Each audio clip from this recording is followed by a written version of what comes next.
Episode opening സീനിൽ ആ മുജീനോ ഗ്യാങ്ങിലെ രണ്ട് വില്ലന്മാര് അവരാണെങ്കിൽ ഫ്യൂഡൽ നാടുമായിട്ട് മീറ്റിംഗ് നടക്കുന്ന ആ ഒരു മാൻഷൻ അതങ്ങനെ സ്കെച്ച് ചെയ്ത് അവിടുന്ന് കടന്നു പോവാണ്.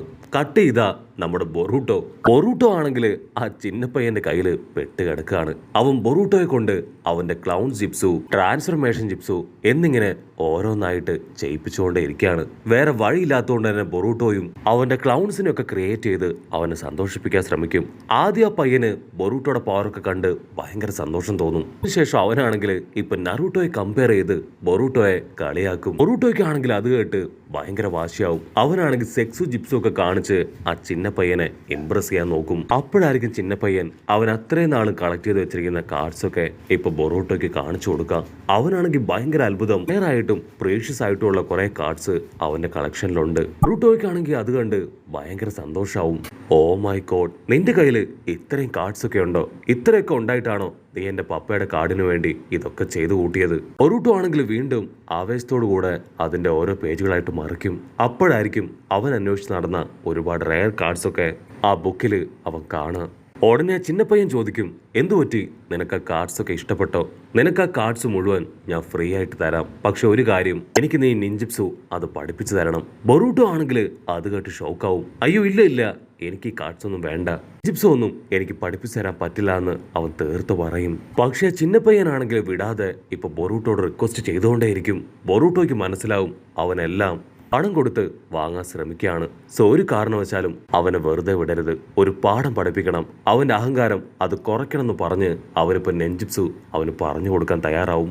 കട്ട് ചെയ്ത നറൂട്ടോയും ഷിക്കമരും ഒക്കെ ചേർന്ന് ഫ്യൂഡലാടുമായിട്ടുള്ള ആ മീറ്റിംഗ് അതങ്ങനെ മുൻപോട്ട് പോവാണ്. മീറ്റിംഗ് അങ്ങനെ കാര്യമായിട്ട് അവിടെ മുൻപോട്ട് പോകും. അതേസമയം ഇവിടെ ബൊറൂട്ടോ ആണെങ്കിൽ ചിന്നപ്പയ്യനെ കൂട്ടിക്കൊണ്ട് വന്ന് അവനാണെങ്കിൽ ഇപ്പൊ ഷുരിംഗം പ്രാക്ടീസ് കൊടുക്കുകയാണ്. ആ പയ്യനാണെങ്കിൽ ഒരുപാട് നേരം ട്രൈ ചെയ്യും. പക്ഷെ അവന്റെ ഒരു ഷുരിംഗം പോലും കറക്റ്റ് ആയിട്ട് ആ പോയിന്റിൽ കൊള്ളില്ല. ഉടനെ അവൻ പറയും, ആക്ച്വലി ഞാൻ ഈ എക്സ് കാർഡ് കളക്ട് ചെയ്യാൻ തുടങ്ങിയപ്പോഴാണ് പോലുള്ള നിഞ്ചകളുടെ പവർ അതെന്താണെന്ന് എനിക്ക് മനസ്സിലായത്. അവരോട് ആദ്യം എനിക്ക് ആരാധനയും ബഹുമാനമാണ് തോന്നിയത്. പിന്നീട് അവരെ പോലെ ആവാൻ ഞാൻ ഒരുപാട് ആഗ്രഹിച്ചു. അതിന് ബൊറൂട്ടോ പറയും, ഉറപ്പായാലും നിന്നെ കൊണ്ടാവാൻ കഴിയും. നീ പ്രതീക്ഷ കൈവിടാതെ നല്ല രീതിയിൽ ഹാർഡ് വർക്ക് ചെയ്ത് ട്രെയിനിങ് എടുക്കുകയാണെങ്കിൽ നിനക്കും ഞങ്ങളെപ്പോലെ നല്ലൊരു ഷിനോബി ആവാം. ഉടനെ ബൊറൂട്ടോയ്ക്കാണെങ്കിലും അവനെ സപ്പോർട്ട് ചെയ്യണം എന്നൊരു ആഗ്രഹം തോന്നും. അപ്പോഴായിരിക്കും ആ ചിന്നപ്പയ്യന്റെ അസിസ്റ്റന്റ് ആൾ അവിടേക്ക് വരിക. ആൾ ടെൻഷനായിട്ട് ഇപ്പൊ ബൊറൂട്ടോട് പറയും, യു ആർ അൺബിലീവബിൾ. നീ ഇങ്ങനെ ഒരുത്തനായിരുന്നോ? നിന്നെ അവന്റെ പ്രൊട്ടക്ഷന് വേണ്ടി ബോഡി ഗാർഡായിട്ട് അയച്ചതല്ലേ? നീ എന്തിനാണ് ആവശ്യമില്ലാത്ത കാര്യങ്ങൾ അവന് പറഞ്ഞു കൊടുക്കുന്നത്? ഇതൊക്കെ അവന് പ്രൊഹിബിറ്റഡ് ആണ്. അതിനാ ചിന്നപ്പയ്യൻ പറയും, അയ്യോ ഇല്ല, ഞാൻ പറഞ്ഞിട്ടാണ് ബൊറൂട്ടോ ഇതൊക്കെ എനിക്ക് പഠിപ്പിച്ചു തന്നത്. ചിന്നപ്പയ്യനാണെങ്കിൽ ഇപ്പൊ അസിസ്റ്റന്റ് അപ്പാപ്പനെ ഒരു വിധത്തിൽ പറഞ്ഞ് കൺവിൻസ് ചെയ്യും. അതിനുശേഷം വീണ്ടും ട്രെയിനിങ് എടുക്കുകയാണ്. അപ്പോഴായിരിക്കും ആ അസിസ്റ്റന്റ് ബൊറൂട്ടോട് പറയാ, ആക്ച്വലി ഫ്യൂഡൽ ആർഡിന് അവനുമായിട്ട് ടൈം സ്പെൻഡ് ചെയ്യാൻ ഒട്ടും സമയമില്ലായിരുന്നു. സോ അവൻ അദ്ദേഹം കൊടുത്ത ഏക ഗിഫ്റ്റ് ആ ക്രെഡിറ്റ് കാർഡാണ്.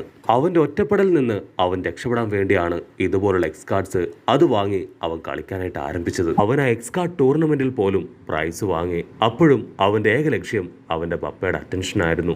ഇതുവരെ അവന്റെ പപ്പയുടെ അറ്റൻഷനോ സ്നേഹമോ ഒന്നും തന്നെ അവന് കിട്ടിയിട്ടില്ല. ഇതൊക്കെ തന്നെ അവൻ ചെയ്യുന്നത് അതിനുവേണ്ടി മാത്രമാണ്.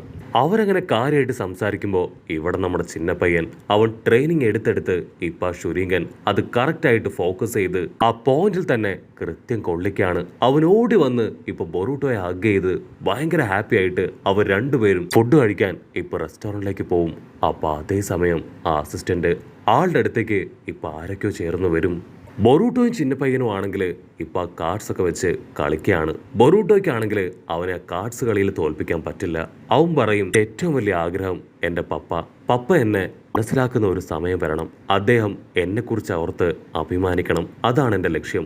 ബൊറൂട്ടോയ്ക്കും അത് കേട്ട് ഉടനെ ബൊറൂട്ടോയും അത് കേട്ട് ഷോക്കാവും. കാരണം അവന്റെ ആഗ്രഹവും അത് തന്നെയാണ്. അവൻ ആ കാര്യം ഇപ്പൊ കുഞ്ഞിപ്പയ്യനോട് പറയും, നിന്നെപ്പോലെ തന്നെയാണ് ഞാനും. എനിക്കും വലുതാവുമ്പോൾ ആ സാസുകയെ പോലെ ആവണം. എൻ്റെ പവറൊക്കെ കണ്ട് എൻ്റെ പപ്പ അദ്ദേഹം ഇംപ്രസ്ഡ് ആവണം. ഉടനെ ബൊറൂട്ടോ ആണെങ്കിൽ നറൂട്ടോടെ ആ ഒരു എക്സ് കാർഡ് അതിപ്പോൾ അവൻ്റെ കയ്യിൽ കൊടുക്കുകയാണ്. കുഞ്ഞിപ്പയ്യനാണെങ്കിൽ ഭയങ്കര സന്തോഷം. അവൻ ആ കാർഡ് കിട്ടിയ സന്തോഷത്തിൽ തുള്ളിച്ചാടുകയാണ്. അതിനുശേഷം നമ്മുടെ ബൊറൂട്ടോയും കുഞ്ഞിപ്പയ്യനും അവർ രണ്ടുപേരും നല്ല തിക് ഫ്രണ്ട്സായി ഡെയിലി ട്രെയിനിങ്ങും പ്രാക്ടീസൊക്കെ എടുത്ത് അങ്ങനെ ഹാപ്പി ആയിട്ട് മുൻപോട്ട് പോകും. അവിടുന്ന് അങ്ങനെ ബ്ലാക്ക് ഔട്ട് ചെയ്ത ഇപ്പം നമ്മുടെ കുഞ്ഞിപ്പയ്യന് അവന് തിരികെ പോകേണ്ട സമയമായി. അപ്പം ലോങ് ഷോട്ടിൽ ആളുടെ അസിസ്റ്റന്റ് ആ കുഞ്ഞിപ്പയ്യന്റെ അസിസ്റ്റന്റ് ആൾക്കാണെങ്കിൽ എന്തൊക്കെയോ ചേഞ്ച്, ആളിപ്പോ കാര്യമായിട്ട് എന്തൊക്കെയോ സംസാരിച്ച് അങ്ങനെ നടന്നു പോവും. മൊജീനോ ഗ്യാങ്ങിലുള്ള ആ വില്ലന്മാര് അവര് അസിസ്റ്റന്റിന്റെ ബോഡി ടേക്ക് ഓവർ ചെയ്ത് ഇപ്പൊ അവനായിട്ട് ട്രാൻസ്ഫർമേഷൻ ചെയ്തിരിക്കുകയാണ്. അവിടുന്ന് അങ്ങനെ ബ്ലാക്ക് ഔട്ട് ചെയ്ത ട്രാൻസ്ഫർമേഷനായ ആ വില്ലൻ അവനാണെങ്കിൽ അസിസ്റ്റന്റിന്റെ രൂപത്തില് ആ ചിന്നപ്പയ്യന്റെ അടുത്തേക്ക് വരും. അവനാണെങ്കിൽ ഇപ്പൊ ആ കുഞ്ഞി പയ്യനോട് ചില കള്ളത്തരങ്ങളൊക്കെ പറഞ്ഞ് അവനൊരു സ്ഥലത്തേക്ക് പറഞ്ഞയക്കുകയാണ്. അതേസമയം ബൊറൂട്ടോ ആണെങ്കിൽ ഭയങ്കര ഹാപ്പി ആയിട്ട് അവന്റെ ഫ്രണ്ട്സിന്റെ കൂടെ വരും. നിങ്ങൾ വിചാരിക്കും പോലൊന്നും അല്ല ആ ഫ്യൂഡൽ ലാർഡിന്റെ മകൻ. അവൻ ആക്ച്വലി പാവം പയ്യനാണ്. അങ്ങനെ അവർ കാഷ്വലായിട്ട് എന്തൊക്കെയോ സംസാരിച്ച് മാസ്റ്റർ കൊനാമാരുടെ അടുത്തേക്ക് വരികയാണ്. ആളാണെങ്കിൽ ബ്യൂറോസും അലമാരയൊക്കെ അരിച്ചു പെറുക്കി ഒരു പ്രത്യേക സ്ക്രോള് അത് നമ്മുടെ ആൾക്കാരുടെ മുൻപിലേക്ക് എടുത്തു വെക്കും. നിങ്ങൾക്കിപ്പോ പുതിയൊരു മിഷൻ ഞാൻ തരാൻ പോവാണ്. ആദ്യമായിട്ട് ഒരു ബീറാങ് മിഷൻ. അത് കേൾക്കേണ്ട താമസം നമ്മുടെ ആൾക്കാർക്കാണെങ്കിൽ ഭയങ്കര സന്തോഷം. അവർ ഹാപ്പി ആയിട്ട് പരസ്പരം നോക്കും. കൊനാമാര് പറയും, നിങ്ങൾ വളരെയധികം കെയർഫുൾ ആയിരിക്കണം ഈ ഒരു മിഷൻ അത് കംപ്ലീറ്റ് ചെയ്യുന്ന സമയത്ത്. നിങ്ങൾ ഇതിനോടകം ഒരുപാട് മിഷൻസ് സക്സസ്ഫുൾ ആയിട്ട് കംപ്ലീറ്റ് ചെയ്തു. അതുകൊണ്ടാണ് ഇപ്പൊ ഇത്രയും ഗൗരവമുള്ള ഒരു മിഷൻ നിങ്ങളെ ഏൽപ്പിക്കുന്നത്. ഒരു കാര്യം മറക്കരുത്, ഒരു കാരണവശാലും നിങ്ങളുടെ ഗാർഡ് അത് ഡൗൺ ചെയ്യാനായിട്ട് പാടില്ല. അതിന് നമ്മുടെ ആൾക്കാർ ഓക്കെ പറഞ്ഞ് അവര് മിഷന് തയ്യാറാവും. മറ്റൊരു ഭാഗത്ത് ഫ്യൂഡൽ ലാർഡ് ആളാണെങ്കിൽ ഇപ്പൊ തിരികെ പോകാൻ തയ്യാറെടുക്കുകയാണ്. അപ്പോഴായിരിക്കും ആ ചിന്നപ്പയ്യൻ കളക്ട് ചെയ്ത കാർഡ്സ് അതാണെങ്കിൽ ഇപ്പൊ അവിടെയുള്ള സെക്യൂരിറ്റി സ്റ്റാഫ് അറേഞ്ച് ചെയ്ത് ട്രാൻസ്പോർട്ട് ചെയ്യാൻ വേണ്ടിയിട്ട് തയ്യാറാക്കിക്കൊണ്ടിരിക്കുകയാണ്. ഉടനെ ഫ്യൂഡൽ ലാർഡ് അതുകൊണ്ട് ടെൻഷനാവും. എന്നെ കൊണ്ട് പറ്റില്ല ഇതൊന്നും വാരിക്കെട്ടി ഗ്രാമത്തിലേക്ക് പോകാനായിട്ട്, ഇതൊക്കെ ഇവിടെ തന്നെ കളഞ്ഞേക്കെന്ന് ആളിപ്പ് തീർത്തു പറയും. ഫ്യൂഡൽ ലാർഡ് ആണെങ്കിൽ ആളുടെ മകനെ കണ്ട് നേരിട്ട് ഈ കാര്യം സംസാരിക്കാൻ പുറത്തേക്ക് പോവും. അപ്പൊ അതേസമയം ചിന്നപ്പയ്യനും അവന്റെ അസിസ്റ്റന്റും അവർ രണ്ടുപേരും ഇപ്പൊ കാട്ടിലൂടെ എവിടേക്ക് പോയിക്കൊണ്ടിരിക്കുകയാണ്. അപ്പൊ അവരുടെ തൊട്ടു പിന്നിലായിട്ട് ഒരു വില്ലൻ അവൻ അവിടേക്ക് വരും. അതിനുശേഷം ആ ചിന്നപ്പയ്യന്റെ തലക്കടിച്ച് ബോധം കെടുത്തി അവരവിടുന്ന് കടത്തിക്കൊണ്ട് പോവാണ്. ഇവിടെ ഫ്യൂഡൽ ലാർഡ് ആണെങ്കിൽ ചിന്നപ്പയ്യനെയും ആ അസിസ്റ്റന്റിനെയും അവരെ രണ്ടുപേരെയും കാണാനില്ല എന്നറിഞ്ഞ് ഇപ്പൊ ആകെ ഷോക്കാവും. ഇവിടുന്ന് അങ്ങനെ ബ്ലാക്ക് ഔട്ട് ചെയ്ത ഇപ്പൊ ബൊറൂട്ടോ ആണെങ്കിൽ ഭയങ്കര സന്തോഷമായിട്ട് നടന്നു പോവാണ്. അവന്റെ ഒരുപാട് നാളത്തെ ആഗ്രഹമായിരുന്നു ഒരു ബീറാങ് മിഷൻ അത് സക്സസ് ആയിട്ട് കംപ്ലീറ്റ് ചെയ്യണമെന്ന്. അവൻ ഫ്രണ്ട്സിന്റെ അടുത്ത് വന്ന് ഹാപ്പി ആയിട്ട് ആ കാര്യം പറഞ്ഞ് ഇപ്പൊ പോക്കറ്റിൽ കൈയിടുമ്പോഴായിരിക്കും ചിന്നപ്പയ്യന്റെ കയ്യിലുണ്ടായിരുന്ന ആ റയർ എക്സ് കാർഡ് അതിപ്പോ അവന്റെ പോക്കറ്റിൽ നിന്ന് അവന് കിട്ടുക. ബൊറൂട്ടോയ്ക്ക് ആണെങ്കിൽ ഒന്നും മനസ്സിലാവില്ല. അവൻ കൺഫ്യൂസ്ഡ് ആയിട്ട് ഇതെങ്ങനെ എന്റെ പോക്കറ്റിൽ വന്നു എന്ന് ആലോചിക്കും. അപ്പൊ അവന് പിടികിട്ടും. ബൊറൂട്ടോയുടെ ശ്രദ്ധയിൽ പെടാതെ ആ ചിന്നപ്പയ്യൻ അവനായിട്ട് അത് ബൊറൂട്ടോയുടെ പോക്കറ്റിൽ ഇട്ട് കൊടുത്തതാണ്. ബൊറൂട്ടോ ആണെങ്കിൽ ആ കാർഡ് തിരികെ കൊടുക്കാൻ കഷ്ടപ്പെട്ട് ബുദ്ധിമുട്ടി അവന്റെ ക്വാർട്ടേഴ്സിലേക്ക് വരും. അപ്പോഴായിരിക്കും ഫ്യൂഡൽ ലാർഡും ആളുടെ അസിസ്റ്റന്റും പരസ്പരം സംസാരിക്കുന്നത് കേൾക്കുക. ഫ്യൂഡൽ ലാർഡ് ദേഷ്യപ്പെട്ട് പറയും, അവനെ കാണുന്നില്ലെന്നോ, അവന്റെ ബോഡി ഗാർഡ് അവിടെ, അതുപോലെ തന്നെ അസിസ്റ്റന്റ് അവരുടെ രണ്ടുപേരുടെയും കണ്ണു വെട്ടിച്ച് അവനെ എവിടേക്ക് കൊണ്ടുപോയി. ആ മൊജീനോ ഗ്യാങ് അവരായിരിക്കോ ഇതിന് പിന്നിൽ നിന്നൊക്കെ പറഞ്ഞ് ഇപ്പൊ ഫ്യൂഡൽ ലാർഡ് ആണെങ്കിൽ ആകെ ടെൻഷൻ ആവുകയാണ്. ബൊറൂട്ടോയ്ക്ക് ആണെങ്കിൽ എന്താ പറയണ്ടേന്ന് അറിയില്ല. അവൻ ആ ന്യൂസ് കേട്ട് അങ്ങനെ ഷോക്കായിട്ട് നിൽക്കും. ഉടനെ ആ അസിസ്റ്റന്റ് പറയും, അതെ മൊജീനോ ഗ്യാങ്ങിലുള്ളവർ തന്നെയാണ് അവനെ തട്ടിക്കൊണ്ടുപോയത്. അവർക്ക് 500 മില്യൺ പണം ആവശ്യമാണ്. അതുപോലെ തന്നെ അവരുടെ ടീംമേറ്റ്സിനെ സെല്ലിൽ നിന്ന് റിലീസ് ചെയ്യണം. ഇതാണ് അവരുടെ ഡിമാൻഡ്. ഫ്യൂഡൽ ലാർഡ് ആണെങ്കിൽ അത് കേൾക്കുമ്പോൾ തന്നെ തീർത്തു പറയും, എന്നെ കൊണ്ട് പറ്റില്ല, ഒരു കാരണവശാലും ആ ക്രിമിനൽസിനെ പുറത്തേക്ക് വിടാൻ എനിക്കാവില്ല. വേണമെങ്കിൽ അവർ ചോദിച്ച 500 മില്യൺ പണം അത് നമുക്ക് കൊടുക്കാം. പക്ഷെ മിജുന ഗ്യാങ്ങിലുള്ള ഒരാളെ പോലും തുറന്നു വിടാനോ റിലീസ് ചെയ്യാനോ ഞാൻ തയ്യാറല്ല. ഈ കാര്യങ്ങളൊന്നും ഒരു കാരണവശാലും ഈ ഗ്രാമത്തിലെ ഹൊക്കാഗൻ നറൂട്ടോ അവൻ അറിയരുത്. നമുക്കിടയിൽ ഏതോ ഒരു സ്പൈ ഉണ്ട്. ഈ ന്യൂസ് ലീക്കായ അതെന്റെ മകന്റെ ജീവൻ ആപത്താണ്. അവിടുന്ന് അങ്ങനെ ബ്ലാക്ക് ഔട്ട് ചെയ്ത ഇപ്പൊ സാറയെ കാണിക്കും. അവളാണെങ്കിൽ കണ്ണൊക്കെ അടച്ച് ഷൂരിംഗ് ട്രെയിനിങ് എടുക്കുകയാണ്.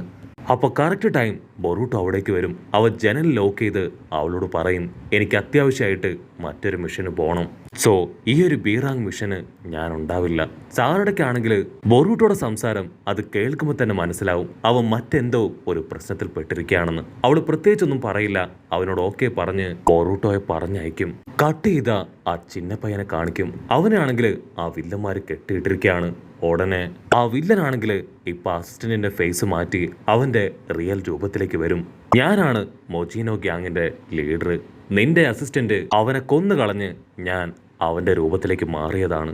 ഞങ്ങളുടെ ഡിമാൻഡ്സ് അംഗീകരിച്ചാൽ മാത്രമേ നിനക്ക് നിന്റെ അച്ഛൻ്റെ അടുത്തേക്ക് തിരികെ പോകാൻ പറ്റൂ. അവിടുന്ന് അങ്ങനെ ബ്ലാക്ക് ഔട്ട് ചെയ്ത ഹിഡൻ ലീഫ് വില്ലേജിലെ ആ ഒരു റോക്ക് നിഞ്ച അവനാണെങ്കിൽ ലീഫ് വില്ലേജിൽ നടക്കുന്ന കാര്യങ്ങൾ അത് അപ്പോ കറക്റ്റായിട്ട് ആ ഓജോ ഗ്യാങ്ങിന് അങ്ങനെ ഷെയർ ചെയ്തുകൊണ്ടിരിക്കുകയാണ്. ബൊറൂട്ടോ കറക്റ്റായിട്ട് അവനെ കണ്ടുപിടിച്ച് ഒരു കത്തിയെടുത്ത് അവന്റെ കഴുത്തിൽ വെക്കും. അടുത്ത സീനിൽ ഇപ്പൊ സാറയുടെ ആണെങ്കിൽ ബൊറൂട്ടോ പറഞ്ഞ എല്ലാ കാര്യങ്ങളും മീറ്റ്സികയെ അറിയിക്കും. കട്ട് ചെയ്ത ആ വില്ലൻ അവനാണെങ്കിൽ ചിന്ന പയ്യനെ അവനെ പിടിച്ചു വലിച്ച് ആറഞ്ചം പുറഞ്ഞ തല്ലാണ്. അവനിപ്പോ അവന്റെ ക്രെഡിറ്റ് കാർഡൊക്കെ എടുത്ത് വില്ലന്റെ കയ്യിൽ കൊടുക്കും. പക്ഷെ അവനാണെങ്കിൽ അതൊക്കെ കടിച്ചു തുപ്പി വീണ്ടും അവനെ അടിക്കും. വില്ലനാണെങ്കിൽ അവനെ തൂക്കിയെടുത്ത് ദൂരേക്ക് വലിച്ചെറിയും. അവൻ തെറിച്ചു വന്ന് അടിച്ചു വീഴും. അവന്റെ പോക്കറ്റിലുണ്ടായിരുന്ന നറൂട്ടോയുടെ എക്സ് കാർഡും ഒരു ശുരിയെങ്കിലും അത് പുറത്തേക്ക് വീഴാണ്. കുഞ്ഞിപ്പയ്യനാണെങ്കിൽ കഷ്ടപ്പെട്ട് ബുദ്ധിമുട്ടി ആ ഒരു ശുരിയങ്ങനെടുക്കും. അതിനുശേഷം അവന്റെ കയ്യിലുണ്ടായിരുന്ന കെട്ടും കാലില് കെട്ടും ഒക്കെ അഴിച്ച് എഴുന്നേറ്റ് നിൽക്കും. അത് കണ്ട് വില്ലൻ അവന് ഫുൾ കലിപ്പിളകി അവനെ പിടിച്ചു വലിച്ച് ഇപ്പോ വിഴുങ്ങാനായിട്ട് തുടങ്ങും. അടുത്ത നിമിഷം ബൊറൂട്ടോ അവനങ്ങനെ ചാടി വന്ന് ആ വില്ലനെ ചവിട്ടി തെറിപ്പിക്കുന്നതോട് കൂടെ ഈ ഒരു എപ്പിസോഡും അവസാനിക്കുന്നു. എപ്പിസോഡ് ഇഷ്ടപ്പെടുകയാണെങ്കിൽ തീർച്ചയായിട്ടും ലൈക്ക് ചെയ്യാനും കമന്റ് ചെയ്യാനും ഷെയർ ചെയ്യാനും മറക്കല്ലേ.